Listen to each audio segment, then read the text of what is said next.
బాబాయ్ బెంగళూరులో ఎంతో ఫేమస్ అయిన టిఫిన్స్ అనేది ఇప్పుడు మన విజయవాడలో కూడా దొరుకుతుందంటే నమ్ముతావా? ఆ దొరికే ప్లేసే బెంగళూరు తిండి.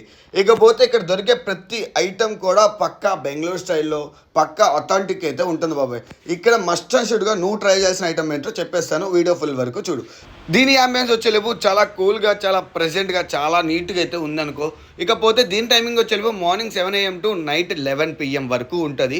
అండ్ అట్లాగే జొమాటోలో అయితే అవైలబుల్ ఉంది, ఒక్కసారి చెక్ చేసి. నువ్వు ఇక్కడికి వెళ్ళినప్పుడు పక్కాగా ట్రై చేయాల్సిన ఐటమ్ అయితే చెప్పేస్తాను, చూసుకో. ఒకటి వచ్చేలేపు గీ పొడి తట్ట ఇడ్లీ, ఇది మాత్రం పక్కాగా ట్రై చేయాలి, ఎందుకంటే మంచి ఫ్లేవర్తో మంచి స్పైసీగా అయితే మామూలుగా లేదు. ఇంకోటి వచ్చేలేపు మసాలా దోశ బాబాయ్, ఇది వచ్చేలేపు క్రిస్పీగా స్పైసీగా సూపర్ అంటే సూపర్ ఉంది. అండ్ అట్లాగే ఇక్కడ సాంబార్ గురించి కూడా మాట్లాడుకోవాలి. సాంబార్ వచ్చేలోపు 3 టైప్స్ ఆఫ్ సాంబార్ ఇస్తున్నారు, బెంగళూరు సాంబార్, చెన్నై సాంబార్, అట్లాగే జైన్ సాంబార్. అండ్ ఇక్కడ దొరికే ప్రతి ఐటమ్ కూడా పక్కా బెంగళూరు స్టైల్లోనే ఉంటుంది అనుకో. ఇకపోతే దీని లొకేషన్ వచ్చేలోపు మన గాయత్రి నగర్లో ఉంటుంది. లొకేషన్ అనేది డిస్క్రిప్షన్లో ఇస్తాను, ఒకసారి చెక్ చేసుకోబోయే. అండ్ అట్లాగే ట్రై చేసి ఉంటే ఎలా ఉందంటే కామెంట్ చేయి, ట్రై చేయకపోతే